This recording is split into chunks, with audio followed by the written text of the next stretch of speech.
The Arizona housing market is going through the roof, but you know, it might be better to build a new home than to, of course, buy one. Tell us how we can get a better home loan if we build is John from Nova Home Loans. And John, this is great because you're from a certain team with Nova Homes. That is correct. I'm with the Oliver Wayland team out of Gilbert, Arizona. Best team there is, right? That is correct, for sure.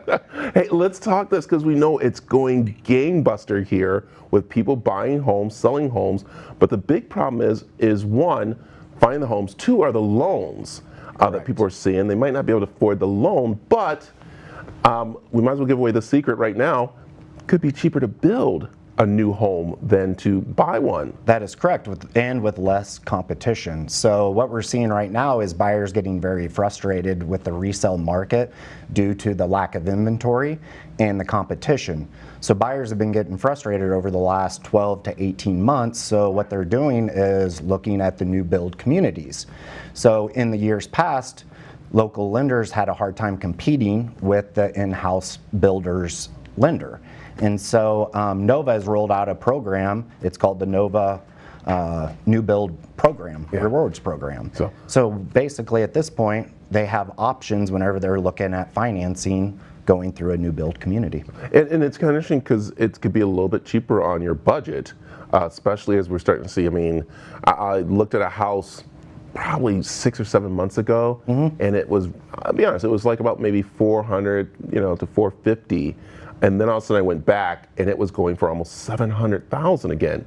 So, and I looked at the building communities that are happening from, of course, Surprise to Gilbert to all over, and you could pretty much get a brand new home for like $300,000 to $400,000. Well, depending on the area, of course, but yes, I mean, if you get in on the ground level of a new build community, by the time it's built, build times are anywhere from 6 to a year, maybe even 18 months. So if you get in on the ground floor, the equity by the time you get into that property, you're looking at $100,000, $200,000, $250,000 worth of equity whenever you move into that house. Wow, amazing. Also, let's talk about rebuild, because that's another thing people are looking at too, about, all right, I got a great location, maybe I just need to rebuild onto the house, and that will help actually also the equity too, but there's also loans for that. Yeah, there's renovation loans that are available. So if you're having a hard time, trying to find that dream home, and it's maybe priced out of your market because of the market conditions today, we do have renovation loans where, say you want to add a pool or you want to take out the flooring, cabinets in the kitchen, all of that. We have loan programs where you can use the equity that you have in your current house to do renovations and upgrade your house. Wow, and your team is ready to go because a lot of people have questions about this because, again, there's been some laws passed, some different things passed about housing market that I have no idea. When I was talking to a loan officer, it was all coming at me like, what? And that's why they were there to guide me through it, and that's what Nova Homes Loans is all about. Correct. When the housing market crashed in the early 2000s, yes, a lot of things in the mortgage business has changed, and so yes, talking to a loan officer, we can guide you through the process and help you if it's a refinance, a purchase for a new build community, even a purchase on a resale.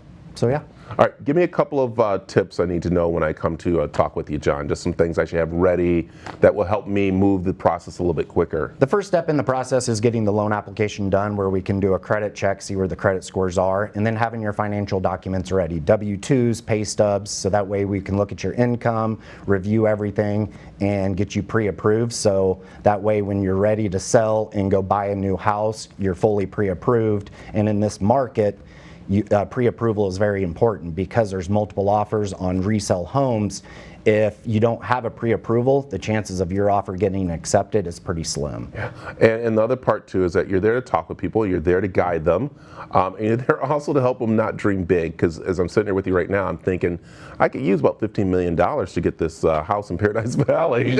And that's the biggest thing, yes. I mean, if you're not pre-approved and you're out looking at houses, say you're looking at a $600,000 house, well, you're ready to place an offer on that house, but you only qualify for a $450,000 house. Well, now your expectations are up here, and that $450,000 house does not look the same as a $600,000 house. So your first step is reaching out to a lender and getting approved and know exactly how much you qualify for. So there you go.